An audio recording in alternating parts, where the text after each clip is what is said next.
Hola, buenas tardes. Buenas tardes. Hola, profe. ¿Me Buenas escuchan tardes. bien? ¿Cómo están? Hola, ¿todo bien? Bien, por ahora. ¿Todos bien?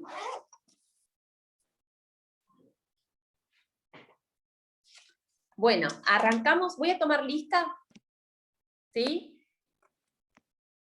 Ay, ahí puedo bajar el celular. Tranquilo. Alegre. Primero paso la lista que tengo y después los que anoté el martes, ¿ok? Bien, no tengo micrófono, Nora. Silva. Bueno, Nora, no ves que yo ahora lo tengo en consideración. Alegre, Marta. Armendáriz, Adrián.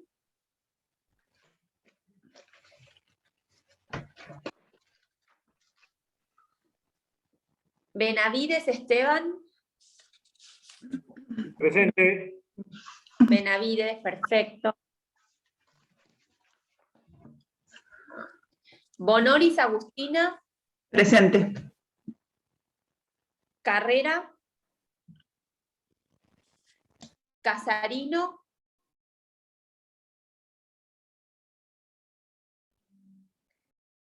Secheto.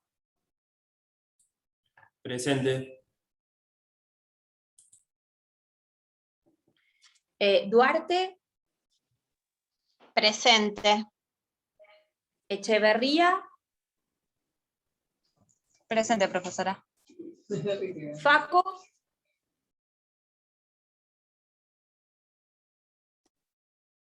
Gambini. Profe, me saltó a mí. ¿Cómo es tu nombre? Profe, Leticia. Leticia, perdón. No está bien. Profe Altamonte, acá, no sé si dijo y no lo escuché o porque me acabo de poder No, conectar. no te tengo en la lista. Después te nombro a los que no tengo en la lista original al final. ¿Dale? Dale, gracias. Gambini. Garro.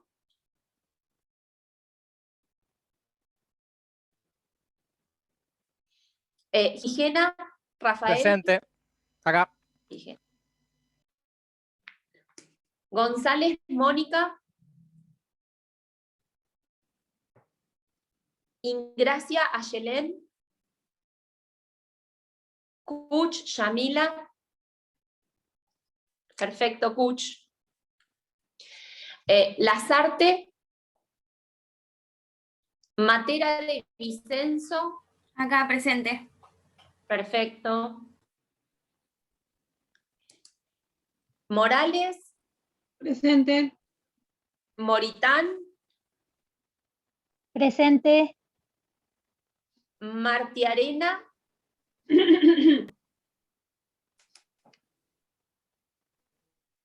Holguín. Jorge. Quevedo, Daniel. Presente, Quevedo. Quevedo. Reche, Bruno. Presente. Retrivi. Ripoll, Hernán. Perfecto. Ripoll está presente. Salcedo. Sánchez. Silva, Nora, ya me dijo que sí. Soler. Presente, profe. No tengo para aprender. Varela. Presente, doctora. Vázquez. Presente, profesora. Presente.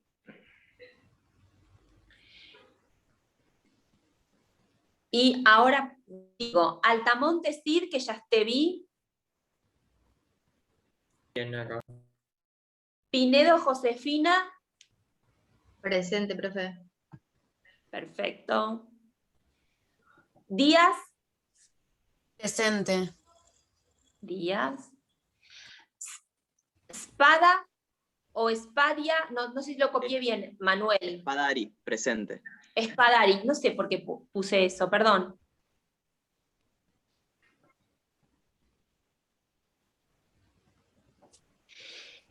Salguero, Lucía. Salgueiro, sí, presente. Salgueiro, Lucía, perfecto. Suárez, Sofía. Acá, profe. Y la última, Marianela Chiartino, o algo así escribí. Es Chiachio. Perfecto, yo vi Marianela cómo se escribe.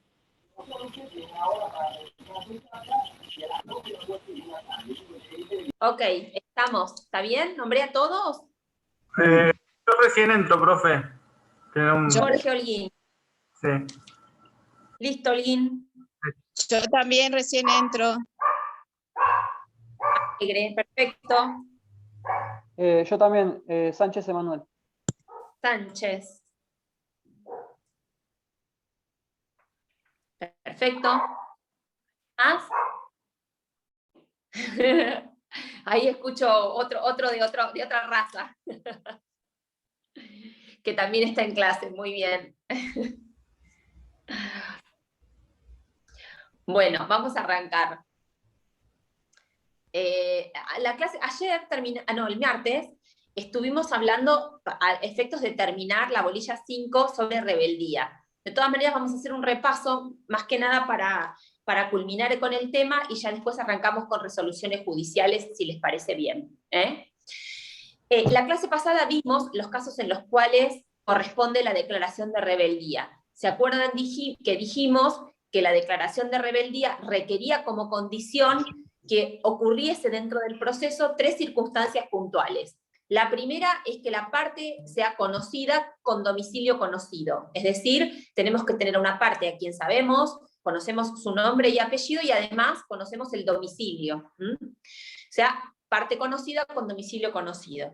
Que a su vez sea debidamente citada. El debidamente citada es a través de una cédula dirigida a su domicilio, ¿sí? Y que dejase de concurrir o de presentarse al proceso dentro de los plazos legales establecidos para su presentación. Eso en la medida en que, dependiendo de qué tipo de juicio, tendrá un plazo distinto para su presentación. Dadas esas 3 condiciones, aparece la 4ª condición para la declaración de rebeldía, que es que sea a petición de parte. Dijimos la clase pasada que no era posible que la declaración de rebeldía fuese de oficio, sino que requiere de una petición expresa de la parte contraria.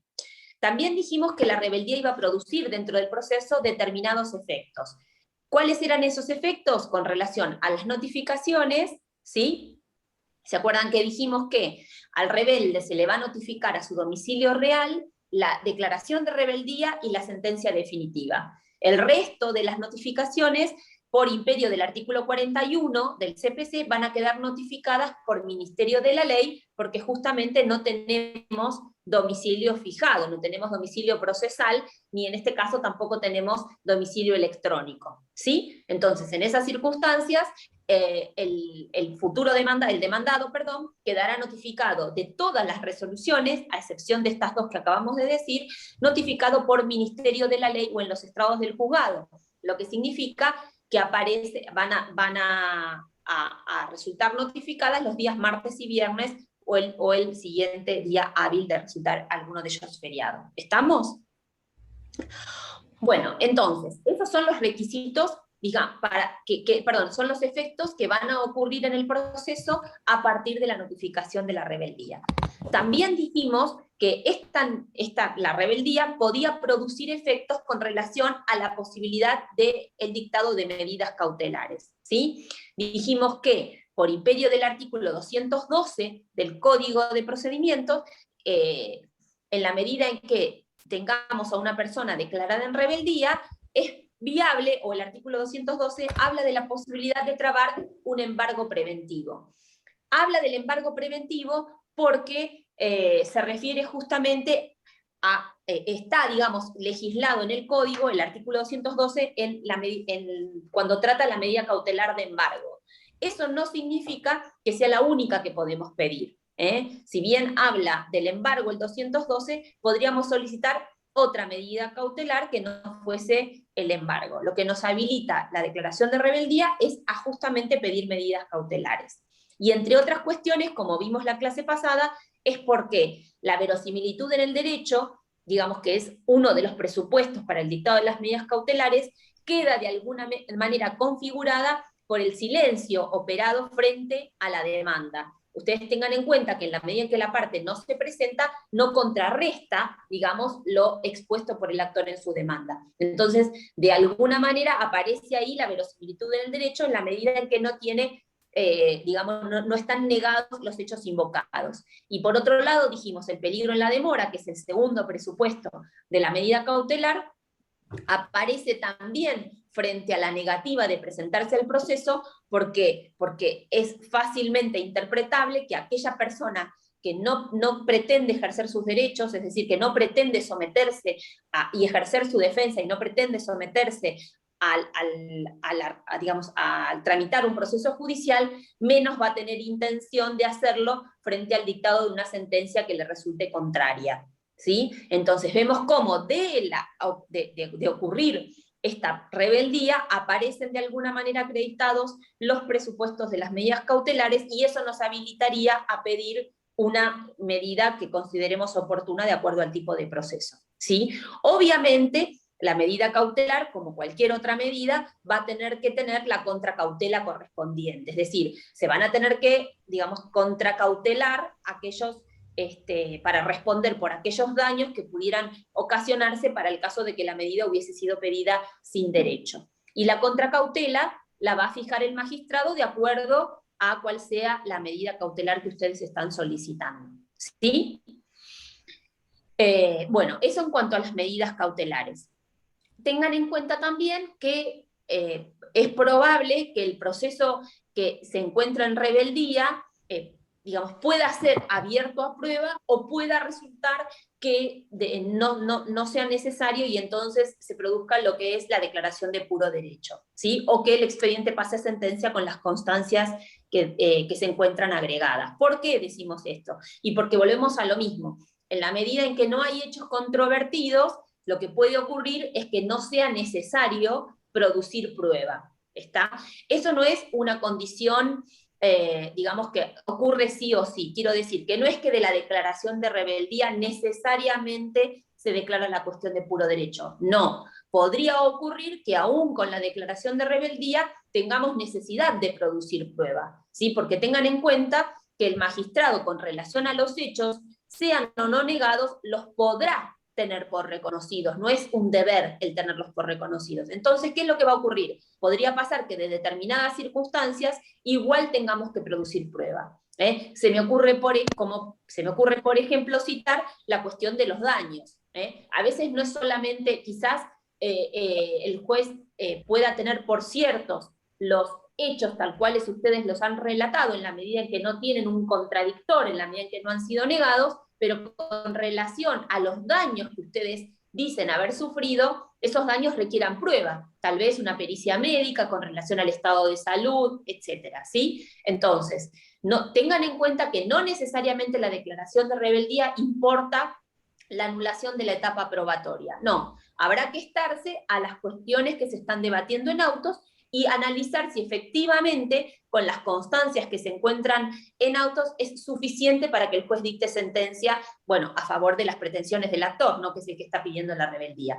Por eso ese va a ser un análisis de aquel letrado que está solicitando la rebeldía, es decir, si le alcanza con las constancias de autos y solicitando la declaración de puro derecho, o requiere la apertura a prueba para producir alguna de la cual después pretenda valerse a los efectos del dictado de la sentencia, ¿sí? Y eso obviamente descansa en la parte, en este caso, porque estamos frente a un proceso dispositivo. O sea, si ustedes piden que la cuestión se declare de puro derecho, no va a ser el juez quien diga, no, momentito, acá hay que probar determinadas cuestiones, excepto que él lo valore al momento del dictado de la sentencia y que haya alguna cuestión que para él sea fundamental y encuadre esto dentro de lo que sería la providencia para mejor proveer, ¿sí? Pero esa es una cuestión excepcional. Los que deciden, en definitiva, si en esta circunstancia se abre a prueba o no, es la parte que está llevando adelante el proceso, y tengan siempre en cuenta esto que estamos diciendo. La declaración de rebeldía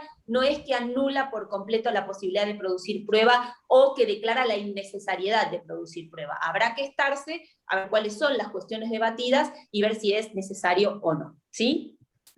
Bueno, también tengan en cuenta lo que acabamos de decir, que en la medida en que no hay hechos controvertidos, podría ocurrir que la cuestión se declare como de puro derecho, ¿sí? Bueno, en cuanto a la posibilidad de que el rebelde... ¿sí? Perdón, Escucho, las dos, Agustina. tanto la apertura a prueba como en la declaración de puro derecho, ambas tienen que ser a instancia de parte. Sí, es la parte la que pide que se abra prueba o se declare de puro derecho. Lo que digo es que no va a ser el juez el que te contraríe en eso, el que diga, no, momentito, hay que abrir a prueba. No, es una cuestión dispositiva y va a parte la que analice si es necesario o no. Y ustedes verán, por eso digo, por ahí, con relación a los hechos quedan acreditados, basta con que los haya alegado el actor y entonces no sea necesario producir prueba en la medida en que no han sido negados. Pero eso puede no ocurrir con relación a los daños, porque quizás vos ofreciste como prueba una pericial médica a efectos de determinar el grado de incapacidad que sufrió la persona a partir del accidente, y en la medida en que ese grado de incapacidad no está determinado, la realidad es que vas a necesitar producir prueba respecto de eso, ¿sí? Porque al juez no le va a alcanzar con las constancias de autos. Y si vos evitaras, porque considerás que es suficiente la prueba que hay, y en realidad no es así, te puede pasar que se terminen rechazando ese rubro, o en definitiva que te terminen rechazando la demanda, aun cuando el demandado esté en rebeldía. ¿Se entiende? Así que eso es una cuestión a mirar. Quiero decir con esto que no es que rebeldía es igual a cuestión de puro derecho, no. Hay que analizar en el caso puntual cómo se dan las cuestiones. Doctora, disculpe, está bien, estamos en un proceso dispositivo y son las partes las que aportan las pruebas. Sí. En última instancia, ¿es el juez el que decide si las pruebas son suficientes o no para seguir el proceso? Es que en definitiva, Oscar, vos pensás que el juez queda de alguna manera circunscrito a lo que las partes ofrecieron y produjeron en el expediente, aun cuando él crea otra cosa. O sea, la cuestión acá es que él va más allá de lo que las partes produjeron en el proceso.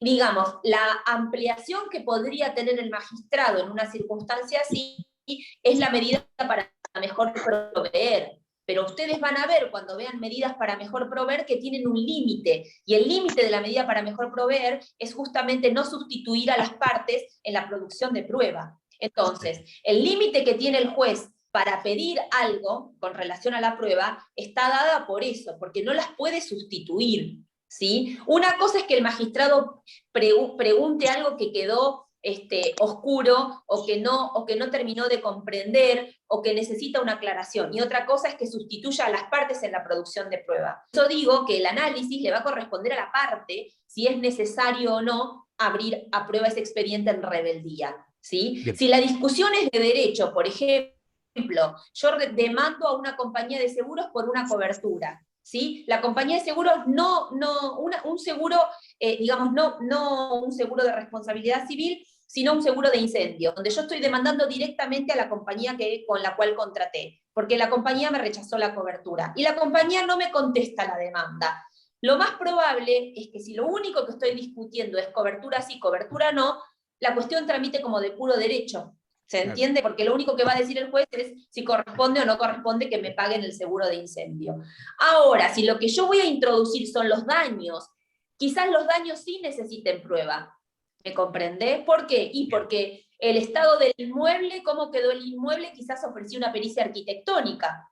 ¿Entendés? Entonces, no le basta al juez con cobertura sí, cobertura no. No, va a requerir de prueba. Y esa prueba es la que tiene que producir la parte. Por eso vuelvo a decir que en cada situación ustedes tendrán que ver si con la declaración de rebeldía es suficiente, ¿no? Como para no abrir a prueba. O, en realidad, de acuerdo a cómo está planteado el proceso, requieren ustedes producir prueba aún con la parte contraria en rebeldía. Porque de los hechos, volvemos a lo mismo. Acuérdense que ya deben haber visto algo. ¿Vieron carga probatoria? ¿Vieron carga de la prueba?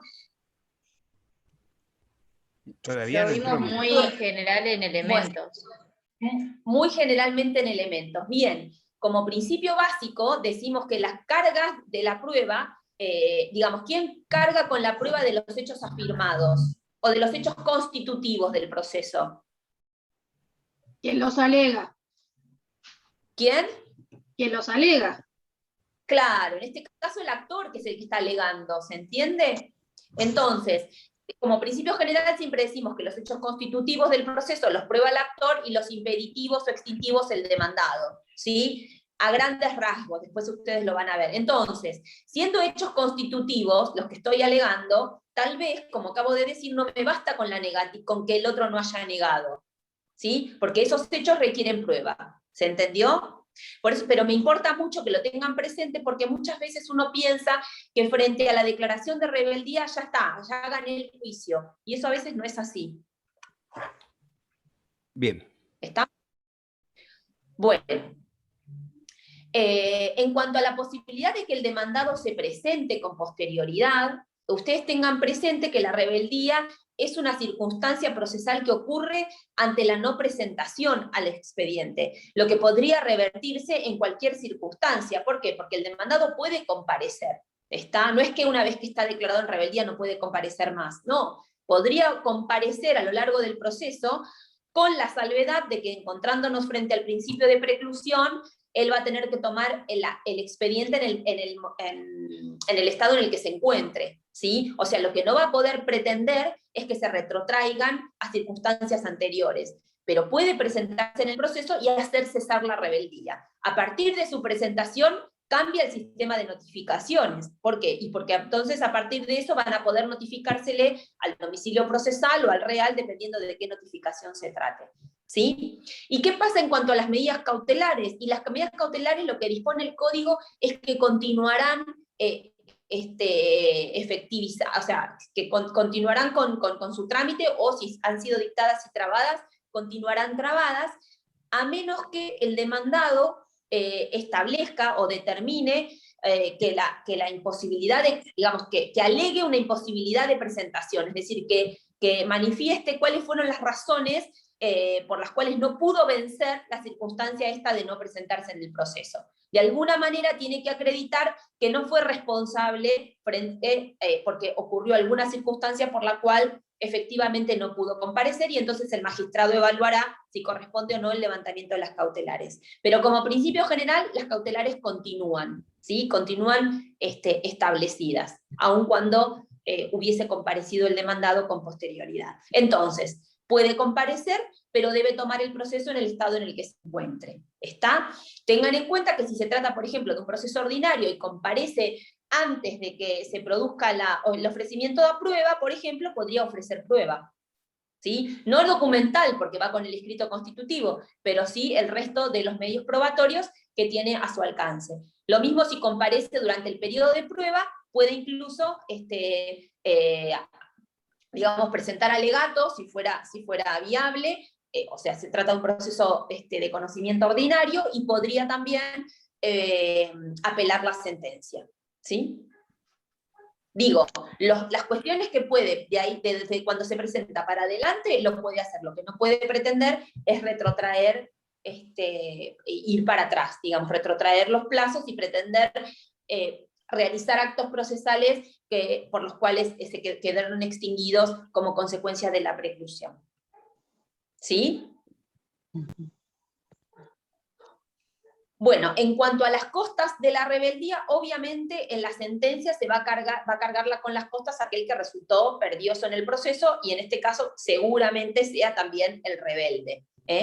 Para el caso que se diera que el rebelde resultara vencedor en el proceso, es decir, se presenta en forma tardía y después termina ganando la demanda porque le rechazan, la demanda al actor, en esos casos lo que establece el código es que igual cargará con las costas de su rebeldía, ¿sí? Aun cuando resultare victorioso en la sentencia definitiva. Es raro encontrar esta circunstancia, es decir, que el rebelde resulte ganador, pero podría acontecer o suceder. Lo que dice la ley es que va a cargar con las costas producidas por su rebeldía, aun cuando no cargue con las costas en forma general. ¿Sí? Sí, profe. ¿Estamos de acuerdo?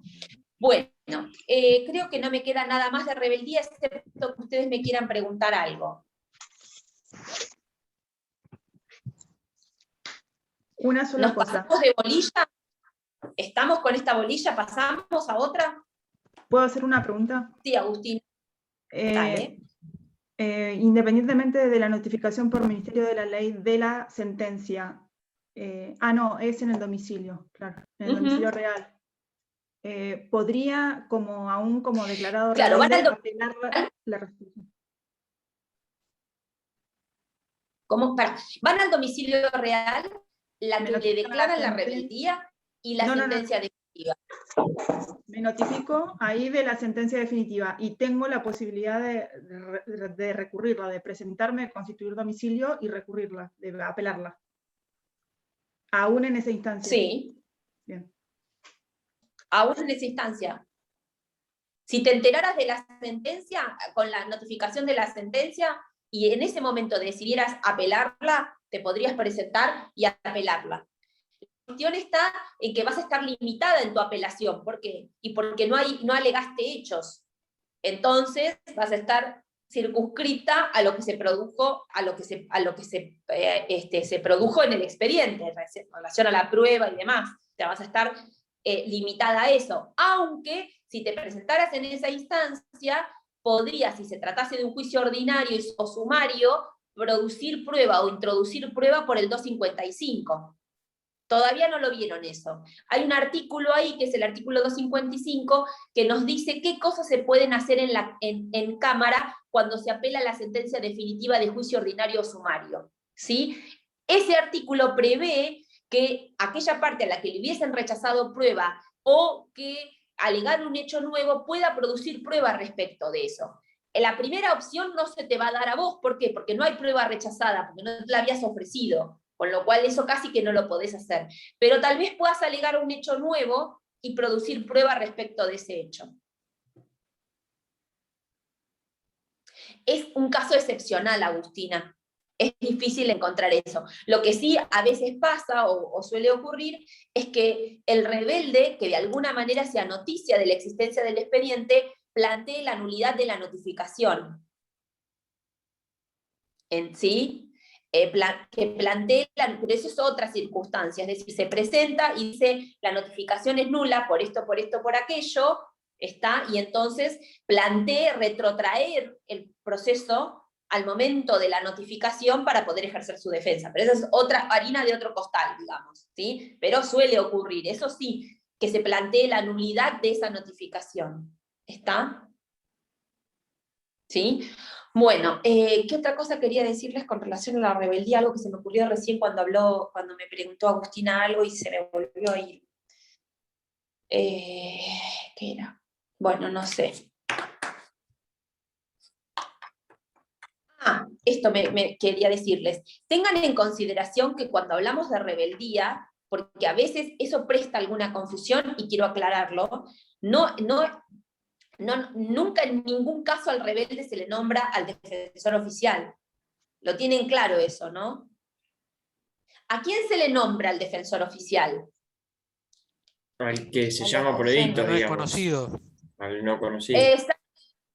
Muy bien, así, al que se cita por edictos, porque entonces no se da la primera condición, porque es que no tenemos parte conocida o que no tenemos domicilio conocido. Entonces, si bien en esos casos la ley crea una especie de ficción, que es la publicación de edictos, porque, ¿por qué digo una especie de ficción? Y porque muy probablemente la persona no lea los edictos, ¿sí? Y entonces, digamos, no se produciría del todo la notificación. La ley crea esta ficción de publico edictos, lo tengo por notificado, pero a efectos de que ejerza su defensa le nombro al defensor oficial. Es decir, crea la ficción de la notificación, pero le da un marco de defensa. Aparece el defensor oficial ahí, quien va a ejercer la defensa de esta persona que fue notificada por edictos. Bien distinta es la circunstancia en la medida en que al rebelde sí se le notifica en su domicilio y deja de comparecer porque no quiere, deja de comparecer porque quiere, ¿sí? Entonces, cuando lo cito con domicilio conocido, lo que corresponde es la rebeldía. O lo que dijimos en la clase pasada, esto de no solicitar la rebeldía, pero igualmente darle por decaído el derecho que ha dejado de usar, ¿sí? Sin que exista el auto de declaración de rebeldía. Las circunstancias en uno u otro caso son bien distintas, ¿sí? En uno va a ir al defensor oficial porque se lo notificó por edictos, y en el otro va a corresponder o la declaración de rebeldía o el auto que hablamos de que se lo tenga por decaído el derecho que dejó de usar, ¿sí? Lo quería aclarar por las dudas, para que nadie en el examen me diga que al rebelde se le nombra el defensor oficial. ¿Estamos? Bueno, vamos a resoluciones judiciales si nadie tiene ninguna pregunta de la bolilla 5.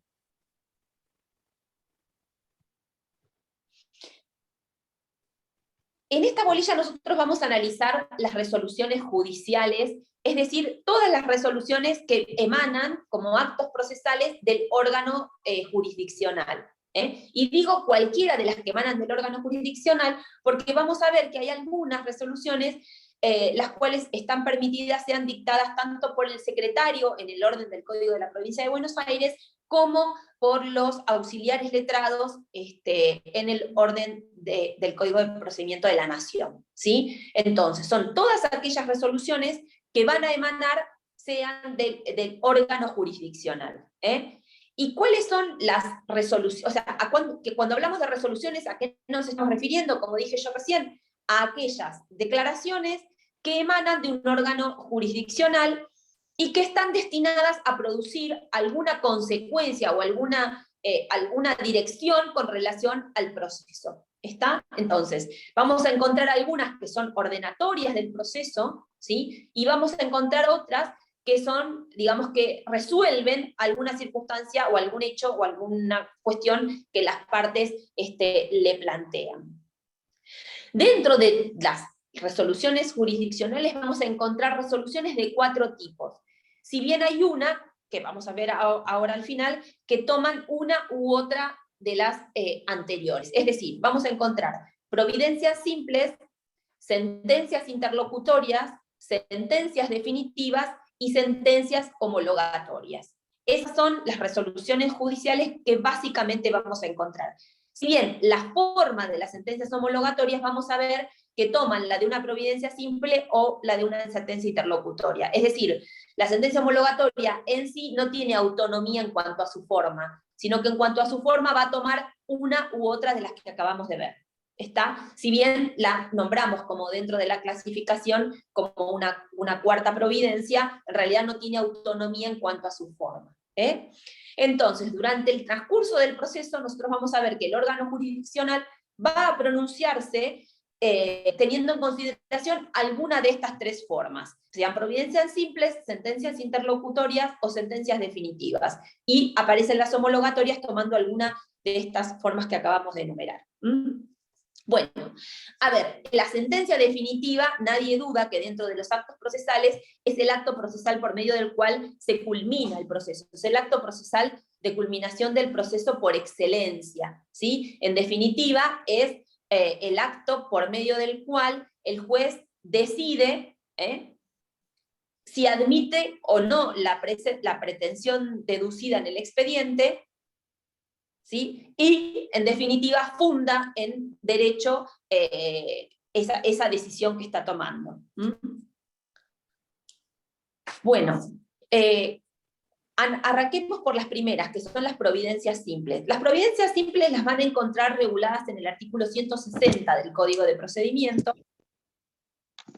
y son básicamente aquellas que tienden al desarrollo del proceso y al impulso, o que son resoluciones de mero ordenamiento del proceso. Es decir, son aquellas que le dan impulso, que tienden a su desarrollo, que ordenan el proceso, ¿sí? Y decimos como regla básica que son dictadas sin sustanciación. ¿Qué quiere decir que son dictadas sin sustanciación? Que en forma previa al dictado de esa resolución no hubo un debate o un traslado a la parte contraria. O sea, que son aquellas que de orden del proceso o de impulso o de instrucción, pero que en forma previa a su dictado no requirió sustanciación, es decir, traslado a la otra parte o digamos, alguna cuestión donde las partes hayan suscitado algún conflicto. ¿Está? Estas providencias, por su carácter, como decimos, no requieren sustanciación y son las que vamos a encontrar mayormente dictadas dentro de un proceso. Es decir, a cada petición que la parte formula, eventualmente lo que corresponde es el dictado de una providencia simple. Son como digamos, son de impulso, son ordenatorias, se decretan, son dictadas sin sustanciación y pueden ser dictadas tanto por el órgano por el magistrado, o sea, por el juez, como por algún otro integrante de este órgano jurisdiccional. En nuestro caso, el Código de Procedimiento de la provincia, por el secretario. Es decir, este tipo de providencias le está habilitado al secretario la posibilidad de dictarlas. Como dijimos, son ordenatorias del proceso, y dentro del artículo 38 del Código de Procedimientos van a encontrar que el secretario puede hacerlo, puede dictar este tipo de providencias en cuestiones que en general no causan agravio o no causan un gravamen irreparable. Es decir, dentro de la providencia simple nosotros vamos a encontrar de dos tipos: aquellas a las que nos estamos refiriendo, meramente ordenatorias o de impulso, y aquellas que por lo que están decidiendo causan un gravamen irreparable. Bueno, al secretario le están permitido dictar de las primeras, digamos, dentro de esta clasificación, aquellas que no causarían un gravamen o que no resuelven algo que impide la continuación del proceso o que puedan causar algún perjuicio que no pueda ser resuelto con la sentencia. Van a encontrar en el artículo 38 que puede hacer agregar partidas, agregar pericias, remitir causas a la asesoría de menores o al representante fiscal, dar vista a las partes de liquidaciones que se hubiesen presentado en el expediente, ¿sí? Son todas providencias de impulso del proceso, pero que no causan en definitiva un perjuicio o un daño. Bueno, entonces, dentro de las providencias simples, tengan en cuenta que vamos a encontrar, como dijimos recién, teniendo en consideración el efecto que producen, aquellas que son inocuas o de mero ordenamiento, las que causan un gravamen o perjuicio procesal, y aquellas que causan un gravamen irreparable que no puede purgarse en una etapa posterior o con el dictado de la sentencia definitiva, ¿sí? Cuando hablamos de estas, por ejemplo, nos estamos refiriendo a aquellas que rechaza in limine la demanda. Aquella que rechaza in limine la demanda es una de las que causa un gravamen que es imposible purgarlo o repararlo con la sentencia definitiva. Ustedes vieron que no es común encontrar un rechazo in limine de la demanda, pero cuando vieron demanda deben haber analizado que una de las cuestiones que puede hacer el magistrado en esa instancia es rechazarla in limine porque considera que no cumple con los requisitos de procedencia, del ordenamiento, en este caso los del artículo 330, que digamos como demanda, y entonces pueda el juez rechazarla de oficio. En esas circunstancias hablamos de una providencia simple que causa un gravamen que no es posible repararlo en forma ulterior, porque en realidad el rechazo in limine de la demanda lo que va a provocar es que no pueda continuarse con el expediente, o sea, nunca va a haber sentencia en la medida en que se rechaza in limine la demanda. Esa es una de las cuestiones que podría causar un gravamen de imposible de imposible subsanación en forma ulterior. Lo mismo ocurriría, por ejemplo, si el juez, a partir del rechazo o de un rechazo de alguna excepción, ordena, por ejemplo, el archivo de las actuaciones. También es un gravamen que no puede repararse con el dictado de la sentencia. ¿Está? Yo, profe, no entendí el otro tipo, digamos, el que causa un gravamen, pero que es reparable, digamos. O sea, tres tipos. Claro, tenés las que no producen ningún daño o que son de mero ordenamiento, aquellas que causan un gravamen o un perjuicio procesal, y aquellas que el gravamen o perjuicio que causan son imposibles de purgarse en una etapa posterior. ¿Por qué? Porque vas a encontrar algunas que, si bien puedan causar un daño o en ese momento un gravamen, pueden ser reparadas al momento del dictado de la sentencia, ¿sí? Porque no son de las que impiden la continuación del proceso. ¿Está? Por eso te cité dos de las que es imposible que se reparen en forma ulterior porque no va a haber sentencia, en la medida en que causan el archivo de las actuaciones, por ejemplo, como podría ser el rechazo in limine de la demanda.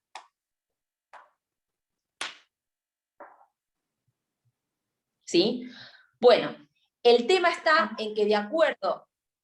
Perdón. Gracias, profe. En este caso, por ejemplo, si fuese un rechazo in limine, lo que yo podría hacer sería subsanar lo que falta o lo que no corresponde y volverlo a presentar. Sería la única posibilidad. No, las que causan, ahora las vemos. Ahora lo vemos, Agustina, y después vos que queda duda lo volvemos a charlar.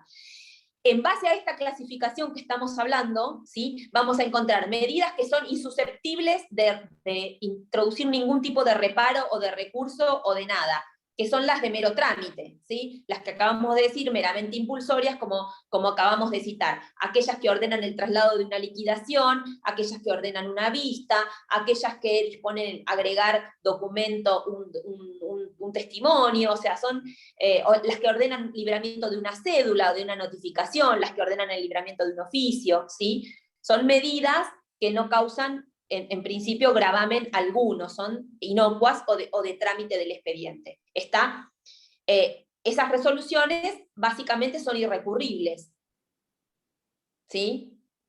Después tenemos aquellas que podrían ser recurribles a través de un recurso de reposición, una revocatoria.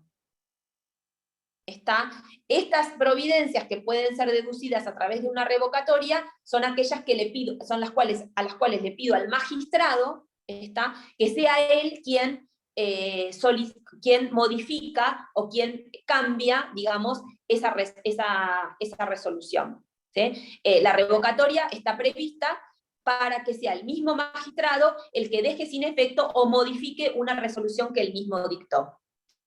Ahora, cuando la resolución, la providencia simple, causa un gravamen, de las cuales nosotros denominamos irreparables, es decir, que son aquellos que no admiten una modificación con posterioridad o que puedan ser subsanados por el mismo magistrado, además de la revocatoria, tenemos la posibilidad de apelar en subsidio. Al ejemplo que vos diste, le corresponde esta última, la revocatoria con apelación en subsidio. ¿Por qué? Porque yo le voy a pedir al magistrado que revoque la resolución que está dictando, pero si no lo hace, que me conceda una apelación en forma subsidiaria. Porque si vos te quedás solo con la revocatoria, si el magistrado te dice que no, te quedaste ahí. ¿Se entiende? Entonces, en el caso de un rechazo in limine de la demanda, como consejo va la revocatoria con la apelación en subsidio, porque es de las providencias simples que causan un gravamen que no puede repararse con posterioridad. Entonces tenés la posibilidad de que sea el mismo magistrado el que deje sin efecto esa resolución, o en su defecto que te conceda la apelación y eso sea tratado en la Cámara. Yo no he visto muchas veces demandas rechazadas, demandas de daño, digamos, de un proceso de conocimiento rechazada in limine. Es raro encontrar eso. En general, los jueces son amplios, excepto que digamos que planteemos una demanda de objeto prohibido, por ejemplo, y que entonces sí, el juez la rechaza in limine. Es raro encontrar un rechazo in limine. ¿Me entienden? En un juicio ordinario sumario, normalmente el juez da rienda a tratar el proceso, excepto, vuelvo a decir, que tenga un objeto improponible o que el objeto sea contrario a la ley, ¿entienden? No sé, una demanda que pretenda algo que es ilícito, ¿sí? Entonces el juez tenga que rechazarlo porque no es compatible el objeto con el ordenamiento jurídico. Pero si no se diera esa grosería, es fácil a veces encontrar rechazos in limine en algunas demandas, por ejemplo en el amparo. Más de una vez un juez rechaza in limine un amparo, sin siquiera abrirlo, ¿me entienden? Entonces, si bien no es común verlo en un juicio ordinario sumario, en otro tipo de procesos es observado con cierta asiduidad. El hecho de que rechazan in limine con el recurso de amparo. Entonces, meten un amparo, el juez lo rechaza. ¿Por qué? Porque considera que no se dan las condiciones para abrir el amparo. Bueno, ese rechazo in limine de la demanda no tiene posibilidad de ser purgado con posterioridad, porque no va a haber sentencia en la medida que lo rechaza. Ahí corresponde una revocatoria con apelación en subsidio. Cuando veamos medios de impugnación vamos a analizar cuándo se interponen y en qué momento, etc. ¿Estamos? No vale la pena ahora porque medios de impugnación lo van a ver en la etapa posterior, pero para que lo tengamos presente, siempre que nos encontremos frente a una providencia simple que causa un gravamen irreparable, el recurso de reposición puede ir junto con el de apelación. ¿Estamos? Bueno, veamos los requisitos entonces de la providencia simple. La providencia simple en general, de las que causan gravamen y las que no. Tienen que ser redactadas en idioma nacional, eso ustedes lo saben. Tiene que indicar el lugar y la fecha en la que esa resolución se firma, ¿sí? Tiene que tener la firma del juez o del secretario, en el caso de que hubiera sido firmada por el secretario. Y además, si es de las que causan un gravamen irreparable, tienen que estar expresada la motivación. Es decir, el juez la tiene que fundar. Por ejemplo, el rechazo in limine de la demanda. De alguna manera tiene que decir algo de por qué la rechaza. En los demás casos no es necesario. O sea, el juez no tiene por qué dar explicación de por qué corre un traslado. Se presenta una liquidación, corre traslado, sin necesidad de fundar por qué corre traslado. ¿Estamos? En el caso de que fuera de aquellas que va a causar un gravamen irreparable, tiene que expresar el fundamento de la decisión que está tomando. Entonces, son básicamente 3 los requisitos, que es que sean redactadas por escrito en idioma nacional, que tengan lugar y fecha y que tenga firma del juez, y le agregamos un cuarto requisito, que es la fundamentación, o que estén motivadas para el caso de que sean de las que causan gravamen irreparable. ¿Está? Entonces, básicamente 3, le agregamos un cuarto cuando estamos frente a las que causan gravamen irreparable. El plazo para dictar las providencias simples, bueno, el código establece en el artículo 34 que será de 3 días. ¿Sí? O sea que los jueces tienen 3 días para... Sí. Perdón, se me cortó justo cuando dijiste que se agregaba un último requisito. Claro, digo, los requisitos básicos son 3, que sean en idioma nacional y que sean por escrito, que lleven la indicación del lugar y la fecha y la firma del juez o del secretario. Esos son los 3 requisitos básicos de cualquier providencia simple. Se le agrega un cuarto, que es la motivación o fundamentación para el caso de que sea de las que causan gravamen irreparable. Bueno, gracias. Pero no todas tienen que tener la motivación, ¿se entiende? Solo las últimas.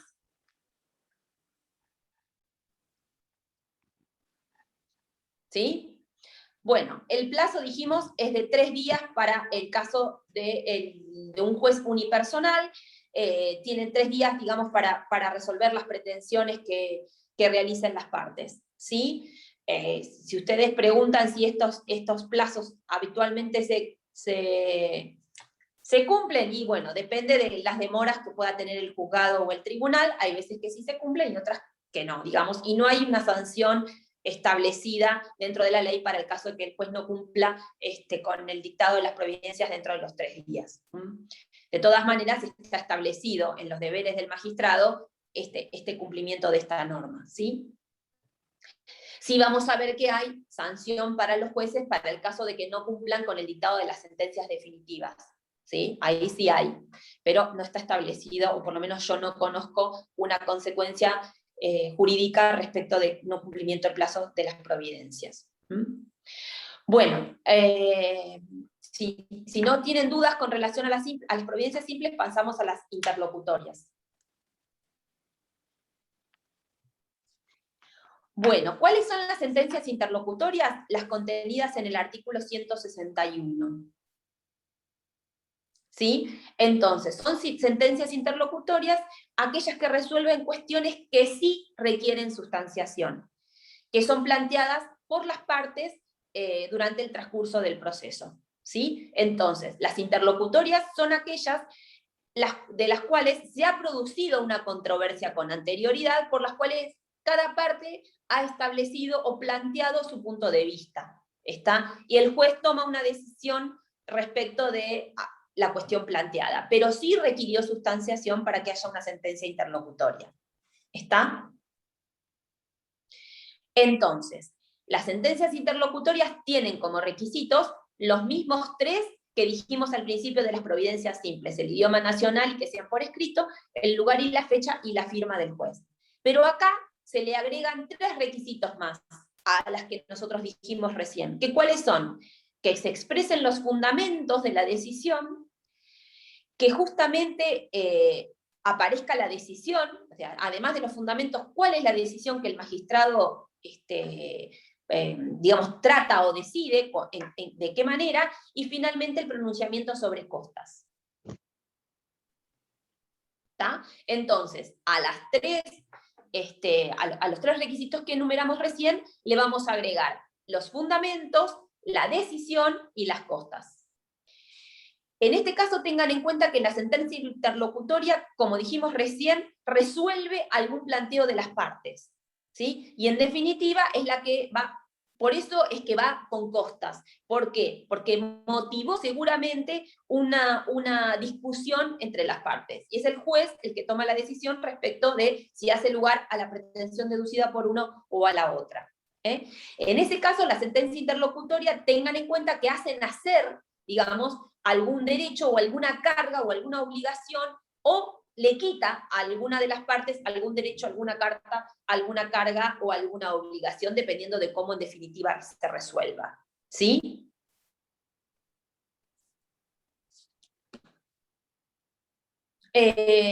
A ver, en cuanto a al plazo para el dictado de las sentencias interlocutorias, decimos que es de 10 o de 15 días, dependiendo de si es un tribunal unipersonal o colegiado.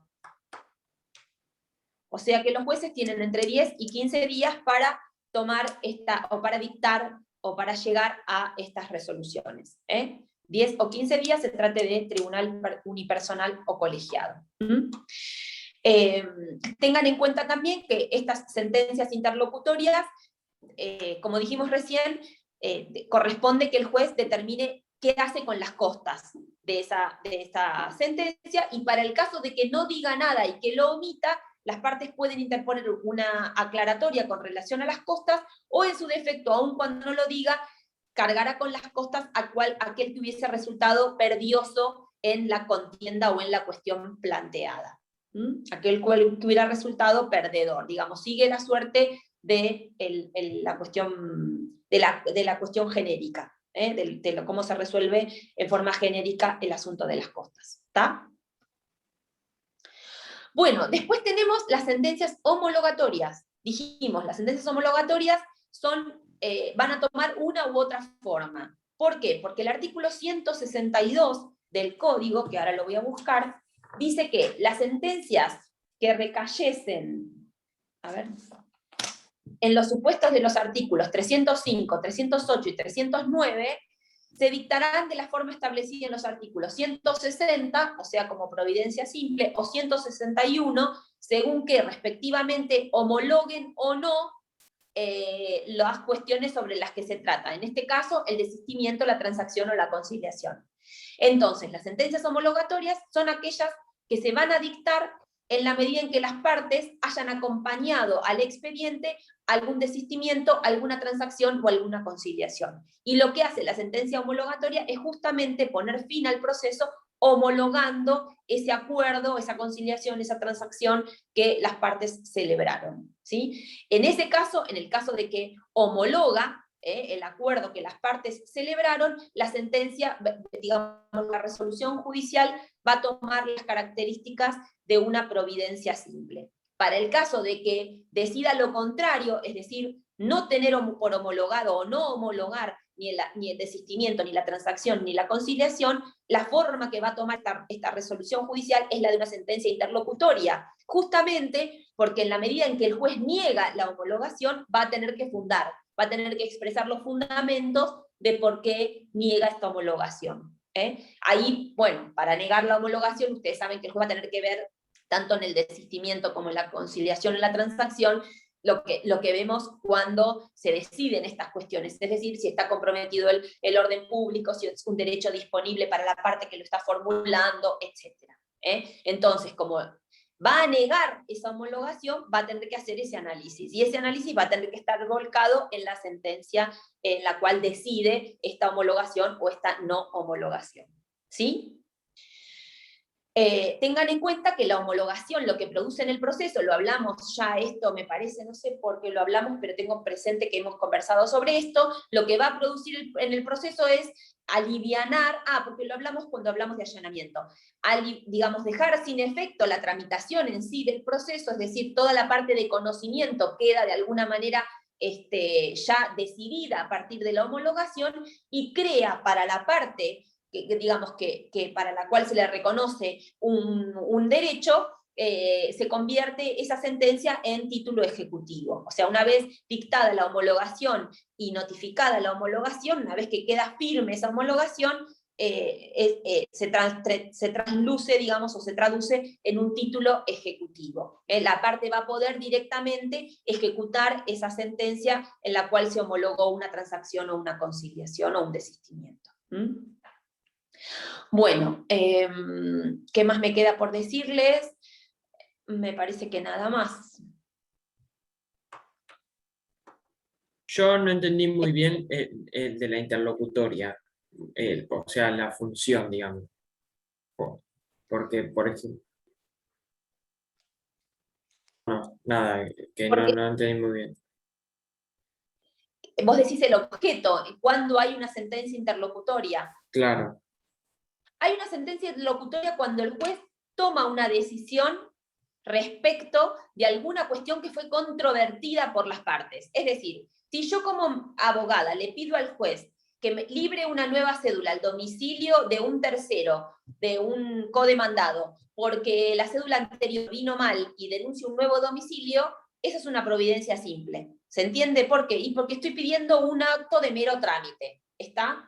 Ahora, si una de las partes practica liquidación en el expediente, ¿sí? Y la otra parte se opone a esa liquidación porque dice que no están bien calculados los intereses, porque no se corresponde con lo que en definitiva se resolvió en la causa, y solicita otra aplicación de otro tipo de intereses y practica una nueva liquidación. Ahí vos tenés a actor que dice A y al demandado que dice B. ¿El juez qué le corresponde? Tiene que tomar una decisión. Puede estarse a lo que dijo A, puede estarse a lo que dijo B, o él puede decidir una cosa distinta de acuerdo a lo que las partes plantearon.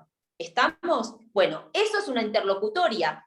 ¿Entendés? ¿Por qué? Y porque no es un acto de mero trámite. Está tomando una decisión respecto a una cuestión que es controvertida entre las partes. Si bien no es la sentencia definitiva, es algo en lo cual no están de acuerdo y en lo cual cada uno escuchó. Él escuchó a lo que dijo A y escuchó lo que dijo B. Bueno, toma una decisión. Y esa decisión le va a crear algún derecho a alguna de las dos. Porque si estuvo de acuerdo con lo que dijo A, bueno, va a aplicarse la liquidación que dijo A con los intereses que dijo A, etc. O se lo va a quitar porque está de acuerdo con porque prefiere aceptar lo que dijo B. O es el juez el que crea en definitiva, digamos, termina él practicando la liquidación de acuerdo a lo que él considera que corresponde. ¿Entendés? Entonces hacen hacer un derecho para alguna de las partes o le quita algo a alguna de las partes. Y trae una consecuencia en el expediente. ¿Entendés? Y también genera costas. ¿Por qué hace que genere costas? Justamente para que las partes eviten cuestiones que de movida o de antemano saben que van a ser rechazadas. Entonces, cuando uno impugna una liquidación o cuando va a provocar un contradictorio, sabe que puede perder costas. ¿Entendés? Por eso también se aplican costas, para que las partes no planteen cuestiones que requieran todo el tiempo sustanciación y con eso alarguen el proceso en forma indebida sin costo alguno. Entonces, por eso también cargan con costas en la medida en que impugnen o que controviertan alguna cuestión que no correspondía que se efectúe. Bien, ¿entendés? Perfecto. Ahí va una interlocutoria y no una providencia simple. Profe. Gracias, profe. Profe, sería en Por el ejemplo, caso te de- doy otro ejemplo que podría ocurrir. Dale. Te Perdón, escucho, sería Lucía. en el- No, no, Leticia. Sería en el caso de los Leticia, incidentes.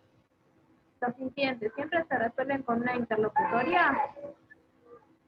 Lo que pasa que el incidente, en realidad, viste que el incidente no tiende a ocurrir dentro del proceso, sino que es una cuestión incidental que se plantea en un expediente que no va a tramitar junto con el expediente principal. Es una sentencia de las características de la definitiva en un incidente. O sea, goza más de las características de la definitiva en un incidente. Una sentencia interlocutoria es la que le acabo de decir a Roque, la que resuelve, por ejemplo, la liquidación. Otra que podría ocurrir en el expediente es cuando una acusa a la otra de negligencia en la producción de la prueba. ¿Sí? Uno dice, sos negligente en la producción de la prueba por esto, por esto, por esto. El otro dice, no soy negligente en la producción de la prueba por esto, por esto, por esto.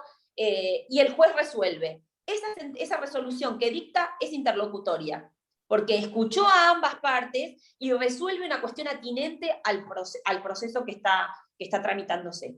De hecho, una cosa que discutimos habitualmente es, y ahí les hago una pregunta, si me entendieron lo que expliqué. La que dicta una medida cautelar, ¿es una providencia simple o una sentencia interlocutoria? Y si es una providencia simple, ¿de cuál? ¿Qué me contestarían? Es una providencia simple que puede causar un gravamen, porque es a pedido de una sola de las partes y puede causarle un gravamen a la otra. Bueno, ¿ves? Es una discusión esa. Hay quienes dicen que es providencia simple, que causa gravamen irreparable, y hay otros que dicen es sentencia interlocutoria. Los que dicen que es providencia simple, que causa gravamen irreparable, usan tu argumento. ¿Que cuál es? Que se decreta inaudita parte la medida cautelar. Entonces, en la medida en que no hubo sustanciación en forma previa, es una providencia simple de las que causa gravamen irreparable. Y otros dicen, pero tiene fundamentos. Tiene fundamentos, con lo cual podría ser una sentencia interlocutoria. Bueno, ahí está. ¿Ven? Es una de las que a veces se discute. Yo estoy con vos, o sea, opino como vos. Es una sentencia, una providencia simple que causa gravamen irreparable. Aun cuando el juez exprese fundamentos o exprese razones por las cuales opta por la medida. ¿Está? Bien. Pero es una en la cual podría discutirse. La que no hay duda es los ejemplos que yo les di. El tema de la resolución de una negligencia, cuando una parte plantea y la otra se opone, y el juez termina tomando una decisión. La que corresponde después de los traslados de una liquidación o de aprobar una liquidación. ¿Sí? Y en todos casos van con costas. Ah, bien. Siempre. La interlocutoria sí.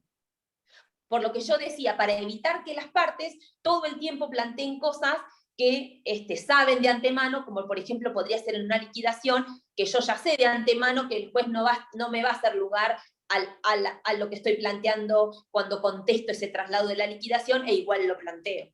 Claro, bien. ¿Entendés? La consecuencia va a ser que cargue con las costas.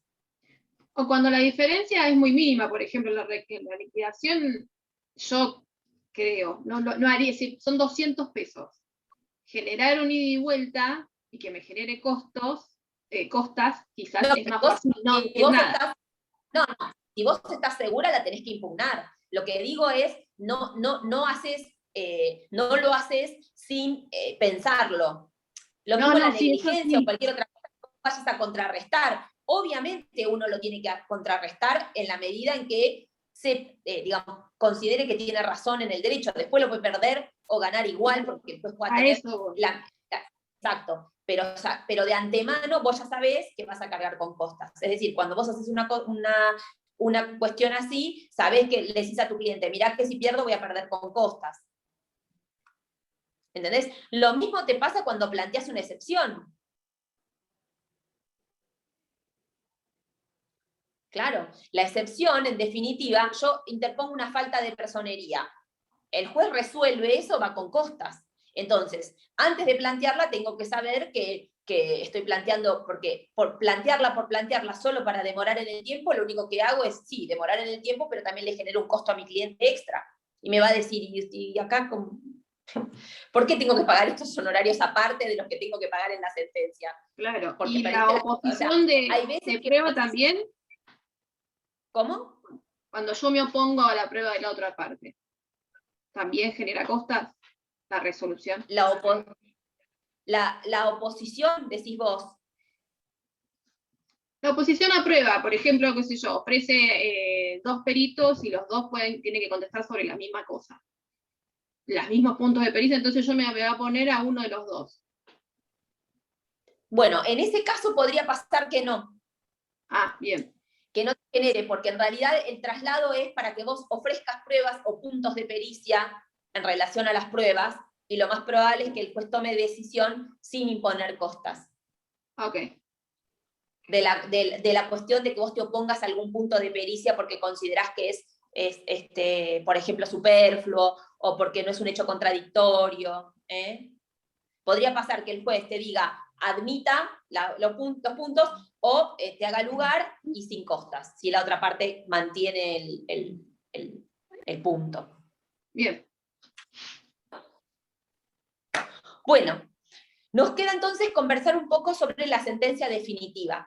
¿Sí? La sentencia definitiva, ustedes tengan en cuenta que dijimos, es el acto procesal de culminación del proceso por excelencia. Es aquel en el cual a partir de su dictado nace una norma individual por la cual las partes van a tener que someter su conducta, ¿sí? Y es la que pone fin al pleito y causa esta cuestión de la cosa juzgada y la posibilidad de que la parte la considere como dentro de su derecho de propiedad. ¿Sí? La sentencia pasada en autoridad de cosa juzgada integra el derecho de propiedad de la parte. ¿Está? Bueno, tengan en cuenta que el magistrado no se puede negar a dictar sentencia. Piensen que, como dijimos hace un rato, nosotros estamos frente a un proceso dispositivo y lo que pueda pasar es que el juez admite o rechaza la demanda de acuerdo a lo que las partes le plantearon, pero no puede negarse a dictar sentencia. No puede decir, no estoy convencido de ninguna cuestión, no dicto sentencia. No, eso no puede hacer. En el caso de que no llegue al convencimiento, tendrá que rechazar la demanda. Por eso, cuando hablamos de contestación de demanda, dijimos, lo máximo a lo que puede aspirar el demandado con la contestación de la demanda es al rechazo de la demanda, pero no a algo reconocido a su favor, sino al rechazo de la demanda. O sea, eso es lo mejor que podía aspirar el demandado. Bueno, acá estamos en esa circunstancia, es decir, el juez, frente al proceso, no puede no dictar sentencia. Si logró convicción respecto de los hechos alegados en la pretensión, va a ser lugar a la demanda. Si esa convicción no llega a todos los rubros o a todos los conceptos, la puede aceptar en forma parcial, ¿está? O rechazar la demanda, pero no puede hacer otra cosa distinta. Bueno, en esas circunstancias vamos a encontrar que vamos a ver varios tipos de resoluciones en el proceso. De sentencias definitivas de acuerdo al tipo de proceso que nosotros estemos iniciando. Y entonces vamos a encontrar que hay sentencias declarativas, sentencias de condena, sentencias determinativas y dentro de las de condena, sentencias constitutivas. ¿Sí? Entonces tenemos sentencias declarativas, sentencias de condena, sentencias determinativas y sentencias constitutivas. Estas últimas hay quienes las ven como un cuarto ítem dentro de la clasificación de sentencias, y hay autores que las consideran dentro de lo que son las sentencias de condena. Dentro de las de condena aparecen también las constitutivas, ¿sí? Y otros que las ven aparte. ¿Está? ¿Cuándo nos encontramos frente a una sentencia? Alguien me pregunta ahí si termino con la definitiva. No sé si terminamos hoy con sentencias definitivas. Vamos a tratar, pero no creo. Lo que vamos a hacer es que la clase que viene terminamos con sentencias definitivas. Hoy llegamos hasta lo que podemos y la clase que viene seguimos. Bueno, entonces, digamos, tenemos 4 tipos de sentencias, o 3, de acuerdo a qué autor sigan, encontrando a las constitutivas dentro de las de condena. ¿Cuáles son las sentencias que encontramos? Bueno, las primeras, las sentencias declarativas. ¿Cuáles son aquellas sentencias declarativas? Las que se agotan, digamos, las que quedan terminadas. La intención de esa sentencia es poner claridad a alguna cuestión que aparece oscura, ¿sí? Igualmente piensen siempre que frente a una sentencia declarativa tiene que haber un interés, porque claramente ustedes saben que nosotros no podemos ir a requerirle al juez una sentencia respecto de algo que no tenemos interés o no hay una afectación real a un derecho. O sea que la parte sí o sí tiene que tener afectado un derecho, pero lo que se le pide al magistrado es que ponga luz, es decir, que declare cómo habría que proceder en determinada circunstancia. O, por ejemplo, si una persona queda afectada dentro de la norma o no queda afectada dentro de determinada norma. Normalmente son las que aparecen en las acciones declarativas de derechos. Vamos a ver en procesal, que no sé en qué bolilla está, la acción declarativa o acción meramente declarativa. Es aquella acción que una de las partes inicia peticionando se determine la existencia o no de un derecho en cabeza de ella o la afectación de un derecho en cabeza de ella. O cómo debe proceder en determinadas circunstancias. Pero reitero, tiene que haber un interés o una afectación real, porque el juez no está obligado a manifestarse en abstracto. ¿Se entiende? O si la parte queda comprometida o no frente a una limitación. Miren, no es fácil o no es muy habitual encontrar acciones declarativas, ¿sí? De todas maneras, este último año, con el tema de la pandemia, aparecieron un montón de acciones meramente declarativas. Esto es de si determinada circunstancia, determinada norma, determinado decreto afecta o no a una determinada persona, a una determinada parte, o hasta cuándo, hasta cuánto la afecta en el desarrollo de su derecho y demás. He visto este último año, en el 2020, unas cuantas acciones declarativas, que por ahí no era tan fácil encontrarlas tiempo atrás. Pero bueno, en definitiva, la sentencia que recae en esa acción declarativa lo que va a poner es a poner blanco sobre negro, es decir, va a aclarar alguna cuestión en la cual el peticionante tiene un interés legítimo a solicitar esa aclaración o esa acción declarativa. ¿Está? Bueno, después encontramos las sentencias, las más comunes, digamos, que son las de condena, que son aquellas en las cuales se impone a cargo de esa parte una prestación. Son las sentencias más comunes que encontramos, ¿sí? Y dentro de las de condena vamos a encontrar 3 tipos de sentencias. ¿Por qué? Y porque vamos a encontrar la sentencia de dar, que puede hacer sumas de dinero o cosas, las sentencias de hacer y las sentencias de no hacer. Y teniendo en consideración qué tipo de sentencia, que esto lo vamos a analizar mejor la clase que viene, porque si no hoy ya no nos va a dar tiempo, pero teniendo en consideración qué tipo de sentencia de condena está, digamos, frente a qué tipo de sentencia de condena nos encontramos, es lo que vamos a poder utilizar para ejecutarla. ¿Sí? O sea, no va a ser lo mismo lo que utilicemos para una sentencia de dar que para una de hacer o de no hacer. ¿Por qué? Y porque con una sentencia de dar, por ejemplo, una suma de dinero, vamos a poder recurrir a un embargo para el caso de que hiciéramos ejecutar. En cambio, para una sentencia de hacer, no tendría ningún sentido recurrir a un embargo, porque lo que queremos es vencer la resistencia de la otra parte que no cumple con una prestación determinada. ¿Se entiende? Entonces, repasando, dentro de las sentencias de condena, que son aquellas que imponen a cargo de la otra parte el cumplir con una prestación, vamos a encontrar 3 tipos de sentencias. Las de dar, que puedan ser una cosa determinada o dinero, las de hacer y las de no hacer. ¿Estamos? Y en base a qué tipo de sentencia nos encontremos, vamos a encontrar la manera de vencer la resistencia de la parte contraria en el cumplimiento de la sentencia. ¿Y esto por qué, chicos? Porque claramente uno recurre al magistrado para obtener una sentencia, pero no queremos un cuadrito en nuestro living, sino que lo que pretendemos es que esa sentencia tenga el imperium suficiente como para lograr vencer la resistencia del contrario. ¿Está? Porque si no, no hubiésemos recurrido al magistrado. Si la gente se aviniera a cumplir directamente con obligaciones que tiene a su cargo sin resistencia, no sería necesario la iniciación de una acción judicial. Entonces, iniciada la acción judicial, lo que vamos a obtener con las sentencias es el reconocimiento de ese derecho, ¿está? Y entonces vamos a pretender tener todo el imperium que tiene el magistrado para lograr cumplirla. Por eso digo que dependiendo de qué tipo de sentencia nos encontremos, es la acción que vamos a utilizar para lograr su cumplimiento. Ahora avanzo con las otras 2, pero nada más en la enunciación, y la clase que viene analizamos cada una, ¿sí? Después tenemos las sentencias determinativas. ¿Cuáles son aquellas sentencias determinativas? Bueno, son aquellas en las cuales la existencia del derecho queda subsumido o requiere, digamos, de alguna determinación que no está expresada en la obligación.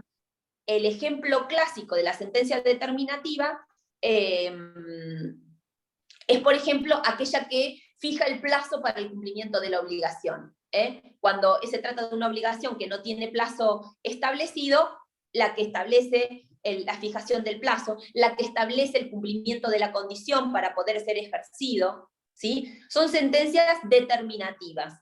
¿Por qué? Porque a partir de eso nace la posibilidad de ejercer el derecho. También se me ocurre, por ejemplo, como determinativa, aquella que fija la obligación de rendir cuentas, cuando no está establecida la obligación de rendir cuentas por la ley o por contrato, aquella que establece la obligación de rendir cuentas, porque nace a partir de ahí la obligación de rendirlas, por ejemplo. Entonces, son sentencias en las cuales está subordinado el ejercicio del derecho de la parte a lo que en definitiva se resuelva con la sentencia. Y la sentencia le va a fijar el marco o va a determinar, como su palabra lo indica cuál es el plazo, el cumplimiento, la condición, o como estábamos hablando, la existencia de esa obligación para poder ser ejercida. ¿Sí? Esas son las determinativas.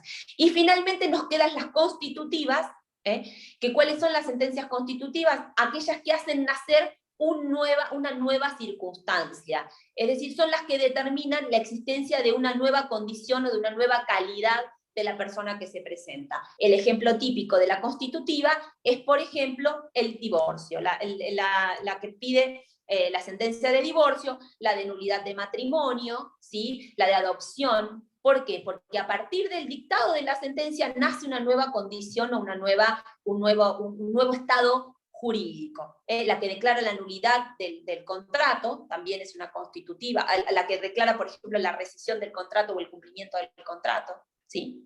Aunque, como decía yo hace un ratito, la constitutiva entra dentro de las de condena también, porque normalmente cuando se habla de una resolución contractual, si bien es constitutiva del derecho, también aparece de condena, porque seguramente condene a reintegrarse prestaciones o a pagar daños y perjuicios. ¿Estamos?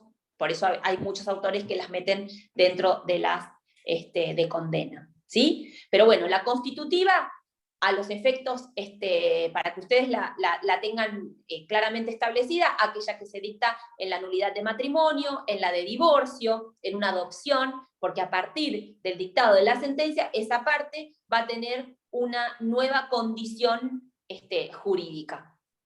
¿Sí? En el caso va a pasar de ser casado a divorciado.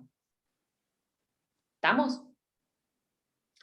Bueno, los dejo acá, así no los perturbo tanto. La clase que viene, que no sé si será el jueves que viene seguramente, terminamos con sentencia definitiva y voy a traerles alguna para que ustedes, para que la podamos leer y ver. Me interesa que analicemos las partes de la sentencia definitiva, ¿sí? Bueno. Les mando un saludo. Gracias, profe. Y los veo el jueves que viene. Piensen una cosa, que ya casi el jueves les hago esta acotación. Yo el jueves que viene termino con mis temas. Entonces, si ustedes quieren alguna cosa que quede pendiente y quieran que la analicemos, lo podemos hacer al otro jueves. Bien. De las valillas que yo di o de otra cosa. ¿Está? Buenísimo. Así que piénsenlo, porque vamos a tener un jueves libre. Bárbaro, gracias. ¿Sí? Bueno, les mando saludos. Buen fin de semana. Gracias. Nos vemos el jueves. Chau, chau. Ahí alguien me dijo voy a preparar unas preguntas. ¿Está bien?